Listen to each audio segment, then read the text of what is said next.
Hello everyone, welcome back to my channel.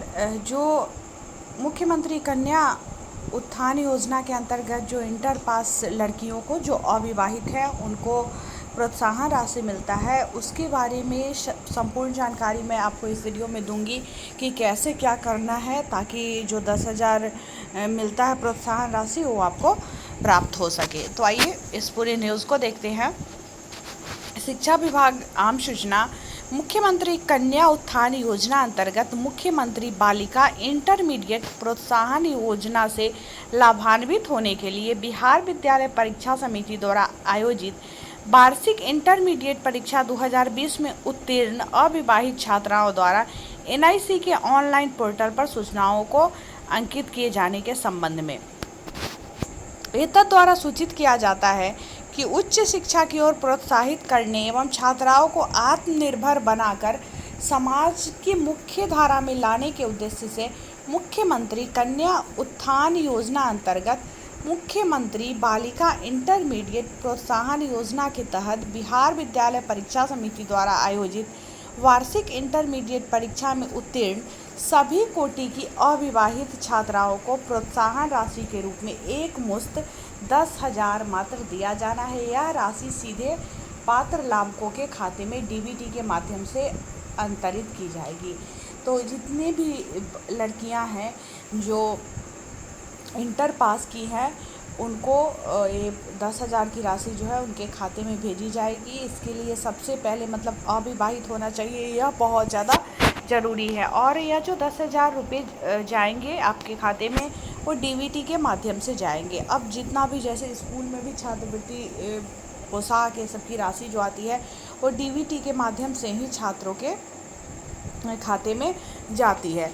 पात्र लाभुकों को ऑनलाइन प्रोत्साहन राशि उनके खाते में अंतरित करने हेतु एनआईसी द्वारा एक पोर्टल का निर्माण किया गया। ठीक है, तो जो भी इसके लिए पात्र है जो इंटर पास की है जितनी भी लड़कियां, तो उसको क्या करना है, एक एनआईसी पे एक पोर्टल जारी किया गया है जिसमें बिहार विद्यालय परीक्षा समिति से इंटरमीडिएट वार्षिक परीक्षा 2020 में उत्तीर्ण सभी कोटि के छात्राओं की जिलावार एवं संस्थानवार विवरण अपलोड किया गया है। तो सारे का जितने भी मतलब पास किए हैं उनका एनआईसी पर एक पोर्टल बना हुआ है, निर्माण किया गया है, जिसमें मतलब आप जिस भी ज़िला के हो तो ज़िला वाइज और चाहे किसी भी कोटि के हो तो और संस्थानवार आप जिस स्कूल कॉलेज में पढ़ रहे हो वहाँ का विवरण वहाँ पे अपलोड कर दिया गया है। ठीक है, तदालोक में सभी पात्र छात्राओं एवं उनके अभिभावकों को सूचित किया जाता है कि एनआईसी के द्वारा विकसित ऑनलाइन पोर्टल को देखिए, यहाँ पे वेबसाइट दिया गया है, इसी पोर्टल पे आपको जाना है। ठीक है, इसी पोर्टल पे यही डालिएगा तो पोर्टल जो है वो खुलेगा। इसके माध्यम से खोलकर अपने संबंधित सभी सूचना की जांच कर ले कि अंकित सूचनाएं सही है या नहीं। तो जब आप इस पोर्टल को खोलेंगे, जो यहाँ पे दिया गया है, इसको खोलेंगे तो वहाँ पे आपको अपना चेक करना है कि आपका जो भी डाटा वहाँ पे भरा हुआ है, जो भी अंकित किया हुआ है, वो सूचना आपका सही है या उसमें कोई गलती है।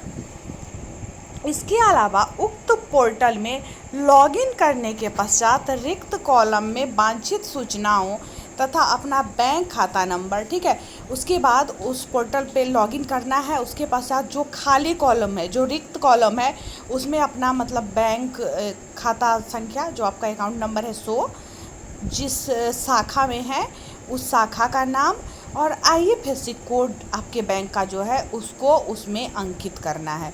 साथ ही बिहार विद्यालय परीक्षा समिति द्वारा आयोजित वार्षिक इंटरमीडिएट परीक्षा 2020 में उत्तीर्ण छात्राओं को अपने अविवाहित होने का प्रमाण पत्र एनआईसी के द्वारा विकसित ऑनलाइन पोर्टल पर अपलोड करना होगा और सब कुछ मतलब अपना डाल देना है, डाटा वगैरह जैसे बैंक खाता नंबर, उसका शाखा और आईएफएससी कोड, ये 3 चीज़।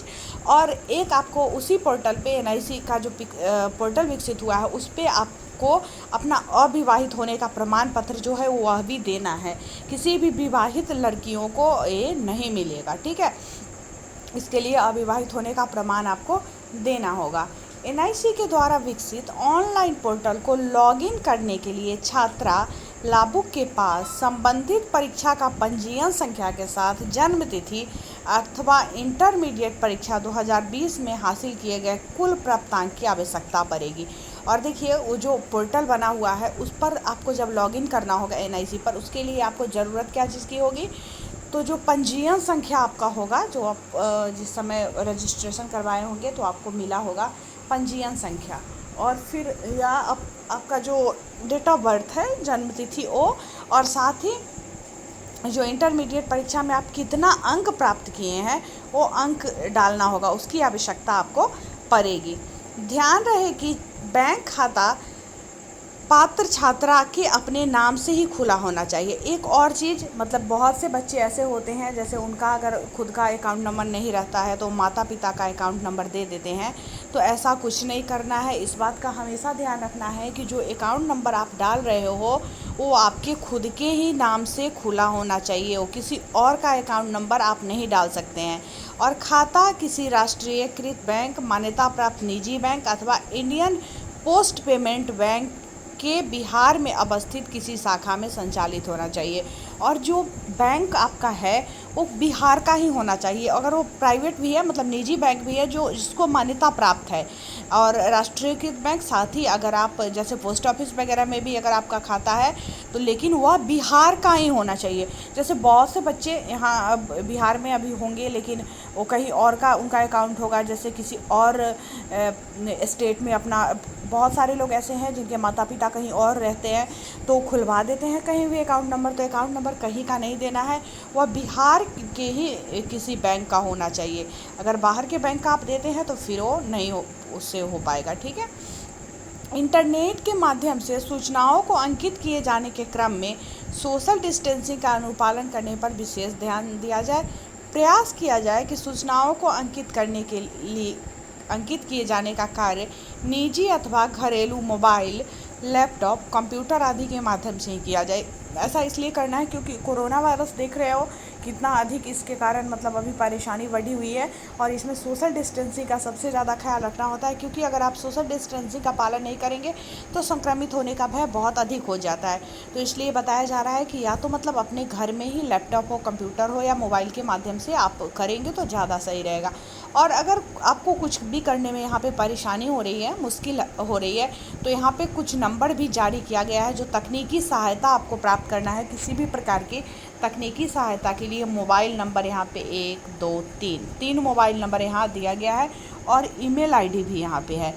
यहाँ पर आप कॉल करके या मेल करके जो आपको परेशानी आएगी, तकनीकी परेशानी, उसका समाधान आप इस नंबर पे कॉल करेंगे या फिर मेल करेंगे तो आपको हो जाएगा। तो उम्मीद है कि आप लोगों के जितने भी डाउट थे वो डाउट इस वीडियो को देखने के बाद क्लियर हो गया होगा। और भी कोई अगर डाउट आपके मन में हो तो आप मुझसे कमेंट में पूछ सकते हो, और वीडियो को ज़्यादा से ज़्यादा वैसे स्टूडेंट तक शेयर करें जो इस बार 12th का एग्ज़ाम दिए हैं, ताकि वो जो प्रोत्साहन राशि है उसको प्राप्त कर पाए, क्योंकि बहुत सारे लोगों को जानकारियाँ नहीं होती है तो ऐसे में वो छूट जाते हैं। तो मिलती हूँ फिर आप लोगों से नेक्स्ट वीडियो में एक नए अपडेट के साथ। जो भी लोग चैनल पर नए हैं, पहली बार मेरे वीडियो को देख रहे हैं, चैनल को सब्सक्राइब करके बेल आइकन को ज़रूर दबा लें, ताकि जब भी मेरा नया वीडियो आएगा नोटिफिकेशन सबसे पहले आपको मिलेगा। वीडियो पसंद आया तो लाइक करें और हमारे साथ बने रहें। वीडियो देखने के लिए बहुत बहुत धन्यवाद।